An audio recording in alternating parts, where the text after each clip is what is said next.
Good morning, students. I, Namita Seth, welcome you in BBVN online classes and continue with the chapter first of First Flight, A Letter to God.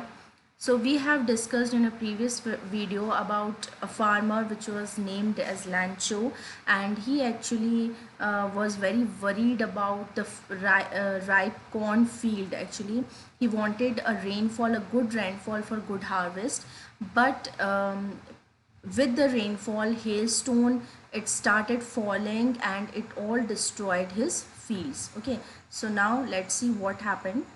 Not a leaf remained on the trees. The corn was totally destroyed. अब hailstone गिरने से क्या हुआ, ओले गिरने से क्या हुआ कि कोई भी जो पत्तियां हैं वो किसी भी ट्रीज़ पे, किसी भी ट्रीज़ पे लीव्स नहीं थी, और उसकी जितनी भी जो कॉर्न की खेती थी वो बिल्कुल बर्बाद हो चुकी थी, ख़राब हो चुकी थी. The flowers were gone from the plants, और जो प्लांट्स के ऊपर जो फ्लावर्स थे जो कि गुड हार्वेस्ट का सिंबल थे, वो फ्लावर्स जो थे बिल्कुल जा चुके थे, यानी कोई फ्लावर्स नहीं थे वहाँ पे. Lencho soul was filled with sadness. Soul क्या होता है, आत्मा है ना. तो जो लैंचो के अंदर की जो आत्मा है वो बिल्कुल क्या हो गई, बहुत ज़्यादा दुखी हो गई, बिकॉज उसने अपनी आंखों के सामने क्या देखा, अपनी सारी जो खेती जिसको वो सोचता था कि बहुत अच्छी होगी, पर वो सब कुछ खराब हो गया. When the storm had passed, he stood in the middle of the field and said to his son, a plague of locusts would have left more than this. The hail had left nothing. So उसने अपने जो बच्चे हैं उनके पास में खड़े होके बोला कि अ plague of locust. Plague of locust का मतलब होता है कि लॉकस्ट क्या होते हैं, जैसे आपने रिसेंटली अभी है ना सुना होगा न्यूज़ में कि जयपुर में सब जगह में टिड्डे आ गए हैं ना. तो लॉकस्ट क्या होते हैं, टिड्डी होती हैं जो कि क्या करती हैं, फसल को बिल्कुल ख़राब कर देती हैं. तो वो अपने सन को, जब तूफ़ान चला गया तो उसके बाद में सन को उसने अपने बच्चों को बोला कि कम से कम अगर टिड्डे भी आते हैं तो फसल को शायद कुछ ना कुछ तो छोड़ते हैं, लेकिन इस हेल स्टोन ने तो फसल को बिल्कुल भी नहीं छोड़ा, सारा ख़राब कर दिया, सब कुछ डिस्ट्रॉय कर दिया. The hail has left nothing. This year we will have no corn. और इस साल हमें बिल्कुल भी कॉर्न या मक्का नहीं मिलेगा, सारी फसल बर्बाद हो चुकी है. That night was a sorrowful one. और वो रात जो थी वो बहुत ज़्यादा दुखी वाली रात थी. सॉरो मीन्स दुख, अनहैप्पी. सो बहुत दुख की, सैडनेस की रात थी. All our work for nothing. और वो क्या बोल रहे हैं कि हमारा जितने भी हमने मेहनत की ना वो सब बर्बाद चली गई. There is no one who can help us. अब दुनिया में ऐसा कोई नहीं है जो हमारी हेल्प कर सके. ऑब्वियसली सारी फसल बर्बाद हो गई, तो कहाँ से वो लोग खाना खाएंगे, कहाँ से उनको पैसा मिलेगा. ठीक है, we will all go hungry this year. तो इस साल तो हम सबको क्या करना पड़ेगा, भूखे रहना पड़ेगा. Now student, there are some questions जिसका हम जल्दी जल्दी देख लेते हैं कि क्या आंसर होगा. What did लैंचो hope for. क्या आशा थी लैंचो की. लैंचो was hoping for a good rainfall और एटलीस्ट अ शावर, है ना. तो वो चाहता था कि या तो रेनफॉल हो या एटलीस्ट बौछार हो जाए. Why did Lancho say the raindrops were like new coins, as we discussed earlier? That क्यों उसने कहा था new coins की तरह? Because he was totally dependent on rainfall for his good harvest, and when there would be good harvest, then there would be more money, more earnings, isn't it? That is why he compared raindrops to new coins. यानी नए सिक्के हैं जो कि क्या करेंगे, उसको आगे वेल्दियर बनाएंगे, है ना, अच्छी फसल होगी तो. How did the rain change. कैसे चेंज हुई. The rain change to hailstones, है ना. एक ही बात ध्यान रखना, देखो क्वेश्चन में क्या है, हाउ डिड. डिड मतलब आप पहले ही समझ लो कि क्वेश्चन किस में, पास्ट टेंस में, यानी आपका आंसर किस में होगा, पास्ट टेंस में होगा. तो how did the rain change, तो the rain changed into hailstones. Okay, what happened to Lancho's field, what had happened, all his fields were destroyed, है ना, सारा कुछ खत्म हो चुका था. all his corn fields were destroyed और ruined हम जिसे बोल सकते हैं. what were Lancho's feeling when the hail stopped. actually Lancho की क्या feeling थी जब hail stopped हो गई. so what he told to his sons that all their work went for nothing, and they would went hungry that year. Okay, yani that year they would have nothing to eat. So that is why he was very much worried. Okay, now continue with the chapter. But in hearts of all who lived is that solitary house in the middle of the valley, there was a single hope, help from God. है ना. What do you mean by solitary? Solitary means होता है alone, अकेला रहना. ठीक है. सो जो इतनी घाटियों के बीच में एक अकेला सा घर जो बसा हुआ था, उसकी एक ही आशा थी कि कौन उसे हेल्प करेगा. वो हेल्प सिर्फ कौन कर सकता है? गॉड कर सकता है. ठीक है. तो अब लेंचो को किससे आशा थी? सिर्फ गॉड से आशा थी कि वो उसकी कुछ हेल्प कर सकता है. Don't be so upset even though this seems like a total loss. Remember no one dies of hunger. So now what is telling कि आप मतलब समझा रहा है अपने घर वालों को कि इतने ज़्यादा अपसेट मत हो. और क्या है कि ऐसा लग रहा है कि क्या बिल्कुल टोटल लॉस हो चुका है. मुझे भी मालूम है कि बिल्कुल सब कुछ ख़त्म हो चुका है, लेकिन फिर भी भूख से कोई नहीं मरता.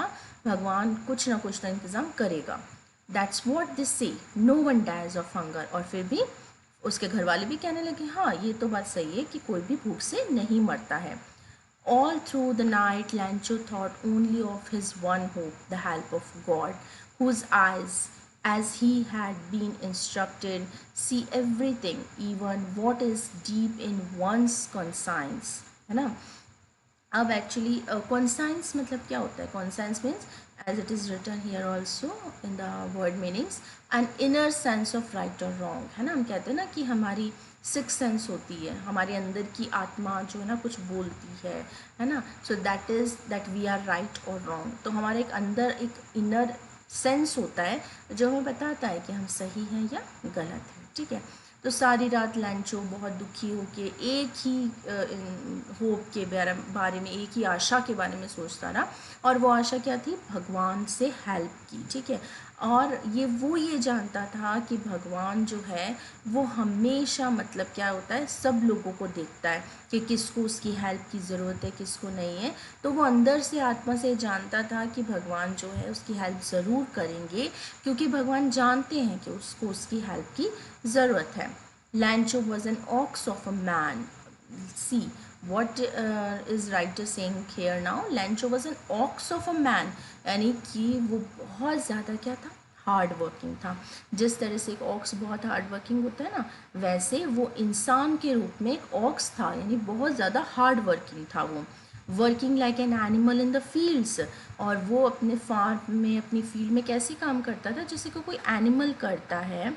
But still he knew how to write. लेकिन सिर्फ एक ही उसमें डिफरेंस था कि एनिमल्स क्या है, लिख नहीं सकते ना, लेकिन लैंचो को लिखना आता था, इसलिए वो ह्यूमन था. अदरवाइज वो एनिमल की तरह काम करता था, बहुत हार्ड वर्किंग करता था. The following Sunday at the daybreak he began to write a letter which he himself would carry to town and place in the mail. तो आने वाले संडे को उसने डिसाइड किया और उसने क्या करा, एक लेटर लिखना स्टार्ट कर दिया. फिर वो लेटर खुद ही वो टाउन तक ले गया और उसने मेल बॉक्स में उसे डाल दिया. ठीक है. It was nothing less than a letter to God. और उसने क्या लिखा था? किसको लेटर लिखा था? He had return a letter to the God. Okay. God he wrote. अब उसने क्या लिखा उस लेटर में? God, if you don't help me my family and I will go hungry this year. So उसने लिखा, गॉड अगर इस बार तुम हमारी हेल्प नहीं करोगे तो मेरी फैमिली और हम, मतलब मैं, दोनों, हम सब क्या होंगे इस ईयर? तो हंग्री रह जाएंगे, भूखे मर जाएंगे. I need 100 pesos in order to sow my field again. तो मुझे कुछ 100 पीसोस की ज़रूरत है जिससे कि मैं वापस अपनी खेती को स्टार्ट कर सकूं, कुछ बो सकूं हमारी खेती में. सो मतलब बोना, बीज को बोना. तो मैं वापस अपनी फील्ड में, अपने फार्म में कुछ बो सकूं, इसलिए मुझे 100 पीसों की ज़रूरत है. And to live until the crop comes because the hailstorm. और तब तक मुझे ज़िंदा रहना है जब तक कि वापस से मेरी खेती, वापस से मेरी फसल तैयार नहीं हो जाती. फिर मैं उसको बेचूंगा और फिर मैं अपना घर चलाऊंगा. तो इस वजह से मुझे 100 पीसों की ज़रूरत है जिससे कि मैं अपनी लाइवलीहुड अर्न कर सकूँ, ठीक है।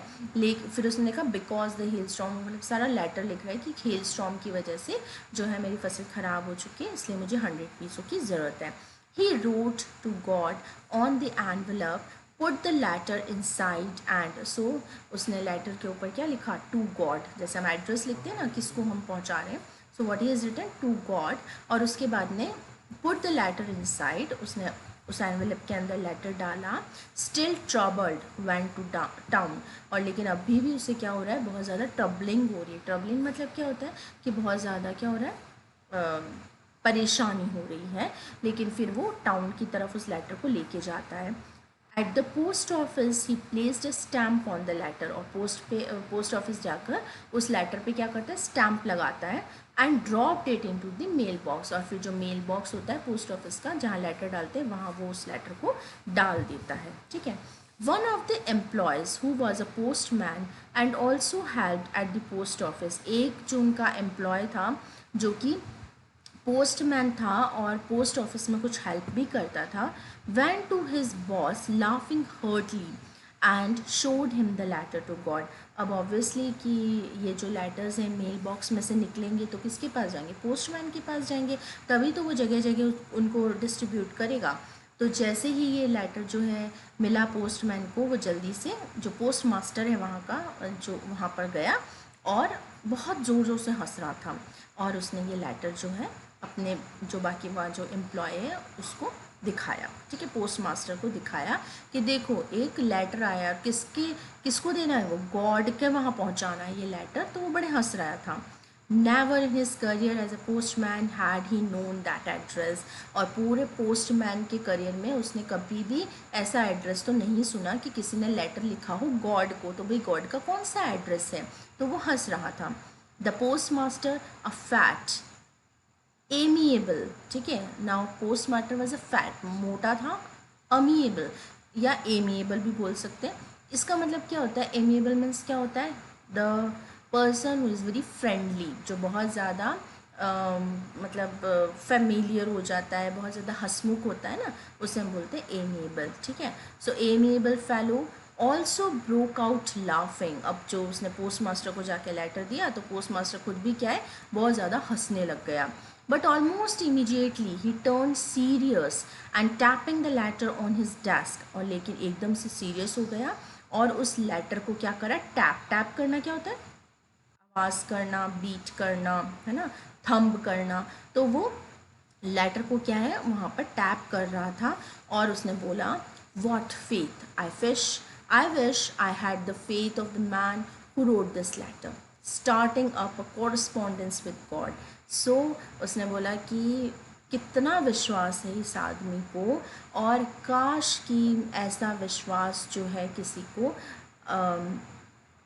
मतलब इतना जो विश्वास है, जो फेथ है मैन का, मतलब जिसने लेटर लिखा है और जो कि गॉड से मतलब बात करना चाहता है, उसको कुछ बताना चाहता है, तो इतना ब्लाइंड फेथ है इस इंसान को, ठीक है। So in order not to shake the writer's faith in God, the post master came up with an idea, answer the letter. अब पोस्ट मास्टर ये नहीं चाहता था कि जिसने ये लेटर लिखा है उसका फेथ या जो उसका ट्रस्ट है वो ब्रेक डाउन हो, या उसे मतलब उसका जो गॉड पे जो विश्वास है वो टूटे। इसलिए उसने क्या करा, एक आइडिया निकाला कि मैं क्या करूँगा, मतलब पोस्ट मास्टर, कि इस लेटर का वो आंसर देगा, गॉड बन के वो इस लेटर का आंसर देगा। But when he opened it, it was evident that to answer it, he needed something more than goodwill, ink and paper. So जब उसने ये लेटर खोला तो उसने देखा कि it was actually क्या था, evident, है ना, evident मतलब क्या होता है कि very true, है ना। तो एक्चुअली उसे आंसर देने के लिए सिर्फ पेन पेपर की ज़रूरत नहीं थी, क्योंकि लिखने वाले को सिर्फ भगवान की विशेस या ब्लेसिंग्स नहीं चाहिए थी, उसको क्या चाहिए था, 100 पीसोस चाहिए थे।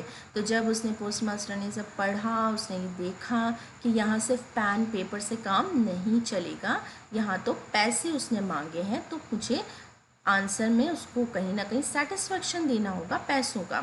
But he stuck to his resolution, he asked for money from his employees. लेकिन अब वो अपना का जो रिसोल्यूशन था, जो उसने मतलब अपने आप में जो एक कहते हैं ना कि दृढ़ निश्चय जो बना लिया था अपना कि ये करना ही है, तो उसने क्या करा कि पैसों की डिमांड अपने एम्प्लॉयज़ से करी कि आप लोग सभी क्या करेंगे, हम लोग will collect the money and then they would give it to Lancho. He himself gave a part of his salary, और उसने पोस्ट मास्टर ने भी अपनी कुछ सैलरी का पार्ट लैंचो को देने के लिए डिसाइड करा. And several friends of his were obliged to give something for an act of charity. और अपने उसके जो कुछ फ्रेंड्स हैं उनको भी एक्चुअली वो काफ़ी आभारी माना कि वो लोग भी हेल्प कर रहे हैं. It's a kind of charity है ना, एक चैरिटी की तरह ही वो जो है पैसा कलेक्ट करके कुछ ना कुछ पुण्य का काम ही कर रहे थे, है ना, किसी की हेल्प करके. तो बस वो उन्होंने डिसाइड किया that they would give the money to Lencho. Okay, so this is it for now and we'll continue the chapter in the next video and hope you understand the chapter. So till then, happy learning and stay safe. Thank you.